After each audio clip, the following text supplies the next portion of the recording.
what they taught us in school isn't really the way it is, and that our senses are playing tricks on us. You just gotta wonder, what is this reality that we find ourselves in? Quantum physics says it's all just waves of information. Do I believe that? I hope so. Yikes! And here we are, the granddaddy of all quantum weirdness, the infamous double slit experiment. To understand this experiment, we first need to see how particles, or little balls of matter, act. If we randomly shoot a small object, say a marble, at the screen, we see a pattern on the back wall where they went through the slit and hit. Now, if we add a second slit, we would expect to see a second band duplicated to the right. Now, let's look at waves. The waves hit the slit and radiate out, striking the back wall with the most intensity directly in line with the slit. The line of brightness on the back screen shows that intensity. This is similar to the line the marbles make. But when we add the second slit, something different happens. If the top of one wave meets the bottom of another wave, they cancel each other out. So now there is an interference pattern on the back wall.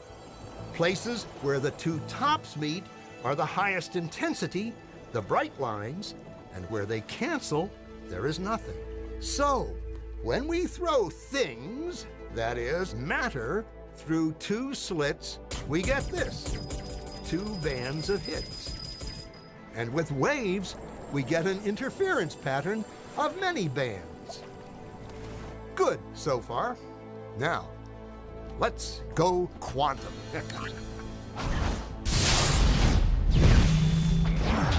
An electron is a tiny, tiny bit of matter, like a tiny marble.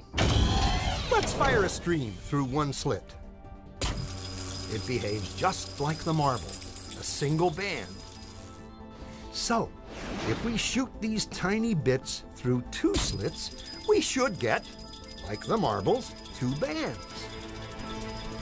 What? An interference pattern. We fired electrons, tiny bits of matter through. But we get a pattern like waves, not like little marbles. How?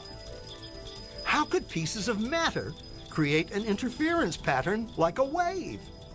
It doesn't make sense. But physicists are clever.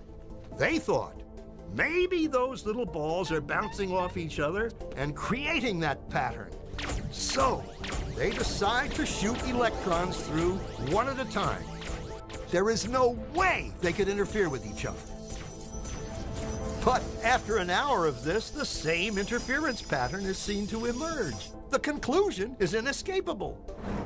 The single electron leaves as a particle, becomes a wave of potentials, goes through both slits, and interferes with itself to hit the wall like a particle. But mathematically, it's even stranger. It goes through both slits, and it goes through neither. And it goes through just one, and it goes through just the other. All of these possibilities are in superposition with each other. Physicists were completely baffled by this. So they decided to peek and see which slit it actually goes through. They put a measuring device by one slit to see which one it went through and let it fly. But the quantum world is far more mysterious than they could have imagined. When they observed, the electron went back to behaving like a little marble. It produced a pattern of two bands, not an interference pattern of many.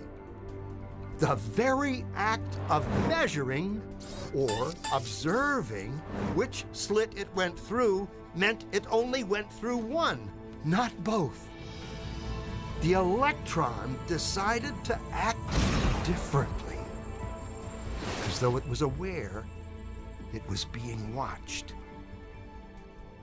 It was here that physicists stepped forever into the strange, never-world of quantum events. What is matter? Marbles or waves? And waves of what? And what does an observer have to do with any of this? The observer collapsed the wave function simply by observing.